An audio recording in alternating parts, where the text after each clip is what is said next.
Saat senja mulai merangkak turun, dan cahaya keemasan matahari berangsur-angsur lenyap, di sebuah sudut jalan yang tak begitu ramai, berdiri kafe, Oasis Senja. Namanya sendiri sudah menyiratkan janji, sebuah tempat perlindungan dari gejolak dunia luar. Di saat kota mulai tenggelam dalam lautan lampu dan hiruk-pikuk pulang kerja mencapai puncaknya, Oasis Senja justru menyala dengan kehangatan yang mengundang. Fasadnya sederhana, dengan jendela-jendela besar yang memancarkan cahaya kuning hangat ke trotoar. Di dalamnya, suasana jauh dari ramainya jalanan.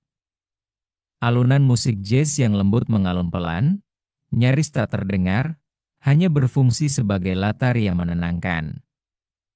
Aroma kopi yang kaya, sedikit vanila, dan roti bakar yang baru matang berbaur harmonis, menciptakan selimut penciuman yang nyaman.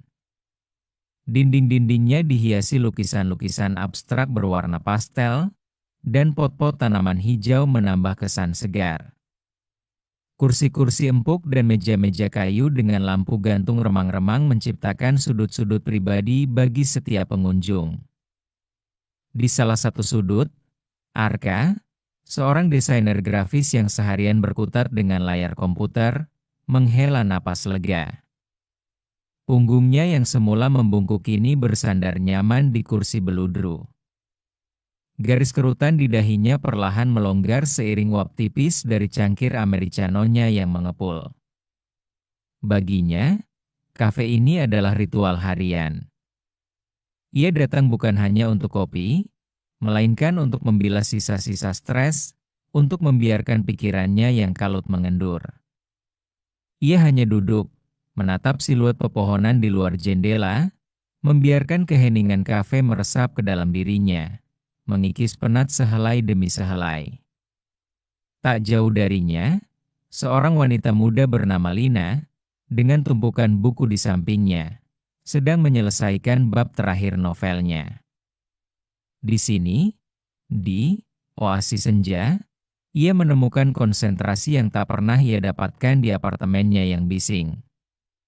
Suara bisikan percakapan antar pengunjung yang rendah, dentingan sendok di cangkir, dan sesekali tawa kecil, justru menjadi harmoni yang menenangkan, mendorong jemarinya menari di atas touch laptop, merangkai kata demi kata. Kafe ini adalah kanvas kosong tempat imajinasinya bebas melukis. Ada juga Pak Wayan, pensiunan guru yang setiap senja datang hanya untuk secangkir teh jahe hangat dan membaca koran sore. Ia jarang berbicara, hanya menikmati suasana. Mata tuanya yang teduh memancarkan ketenangan yang mendalam, seolah ia telah menemukan kebijaksanaan dalam kesederhanaan. Baginya, Oasis Senja adalah pengingat akan keindahan yang masih ada di tengah kecepatan dunia. Cahaya senja yang keemasan menembus jendela kaca, Oasis Senja, menyapu lantai kayu dan menerpa tumpukan buku di meja seorang wanita muda. Lina, dengan rambutnya yang dikepang longgar dan kacamata bertengger di hidungnya, sepenuhnya tenggelam dalam layar laptopnya. Jemarinya menari lincah di atas touch, merangkai kata demi kata, kalimat demi kalimat, seolah sedang menyulam benang-benang tak terlihat menjadi sebuah permadani cerita. Ia sedang menyelesaikan bab terakhir novelnya, dan disinilah, di kafe yang berjuluk Oasis Senja, ini, ia menemukan konsentrasi yang tak pernah ia dapatkan di apartemennya yang bising. Apartemennya di pusat kota, dengan hiruk-pikuk klakson dan deru mesin yang tak kunjung henti, adalah penjara kreativitas. Setiap kali ia mencoba menulis di sana, otaknya terasa seperti papan pengumuman yang dibombardir iklan. Namun di Oasis Senja, semua itu lenyap. Di sekelilingnya, suara bisikan percakapan antar pengunjung yang rendah, seperti melodi latar yang menenangkan, mengalun lembut. Dentingan sendok yang berirama saat menyentuh cangkir keramik, disusul aroma kopi yang kaya, menjadi pengiring yang sempurna. Sesekali, Tawa renyah pecah dari sudut ruangan, namun bukan tawa yang mengganggu, melainkan tawa yang terasa hidup, mengingatkan Lina bahwa ia adalah bagian dari sebuah komunitas, namun tetap bebas dalam dunianya sendiri. Semua suara ini justru menjadi harmoni yang menenangkan, mendorong jemarinya menari di atas tuts laptop, merangkai kata demi kata dengan lancar. Tumpukan buku di sampingnya referensi, kamus Thesaurus yang usang, dan beberapa novel favoritnya menjadi benteng pribadinya. Mereka adalah teman setianya dalam perjalanan menulis, sumber inspirasi dan pengingat akan keajaiban kata-kata. Namun, yang paling penting malam ini adalah layar di depannya, di mana karakter-karakter yang ia ciptakan selama berbulan-bulan akan menemukan akhir dari kisah mereka. Pikirannya melayang, sejenak meninggalkan kafenya, masuk ke dalam dunia novelnya. Ia melihat Maya, tokoh utamanya, berdiri di ambang penemuan besar yang akan mengubah hidupnya. Setiap kata yang ia ketik adalah langkah Maya dalam mencapai takdirnya. Ada ketegangan, haru, dan kepuasan yang luar biasa saat Lina merasakan kisah itu hampir mencapai klimaksnya. Dan dengan tarikan napas terakhir, ia tahu bahwa inilah saatnya. Jemari Lina berpacu, merasakan denyut nadi ceritanya sendiri. Inilah akhir, dan juga awal yang baru. Klik, klik, klik. Jemari itu berhenti.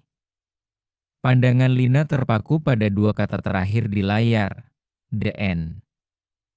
Napas lega terembus perlahan dari bibirnya. Senyum puas merekah di wajahnya, meregangkan otot-otot yang tegang karena konsentrasi intens.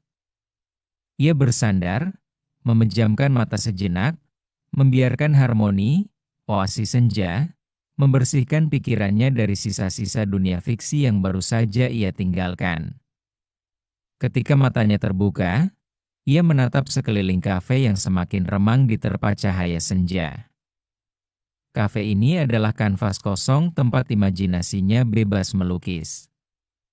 Di sini, di antara bisikan dan dentingan, ia telah melukis dunia baru, menghidupkan karakter-karakter, dan menemukan sebuah akhir. Lina tahu, novelnya mungkin telah selesai, tetapi petualangan menulisnya, seperti halnya oasi senja, adalah tempat yang akan selalu ia kunjungi untuk menemukan inspirasi dan kedamaian. Ia meneguk tehnya yang kini sudah dingin, merasakan kelegaan dan kebahagiaan yang meluap. Malam ini, ia telah menciptakan sesuatu yang indah. Kafe ini bukan sekadar tempat untuk menikmati secangkir kopi. Ia adalah sebuah kapsul waktu, sebuah dimensi paralel. Di sini, jam berdetak lebih lambat.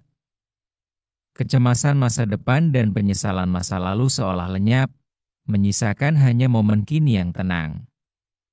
Ia menjadi pelabuhan bagi jiwa-jiwa yang lelah, oasis di tengah gurun beton perkotaan, tempat di mana setiap orang bisa menemukan sepotong kedamaian sebelum kembali menghadapi kerasnya kehidupan.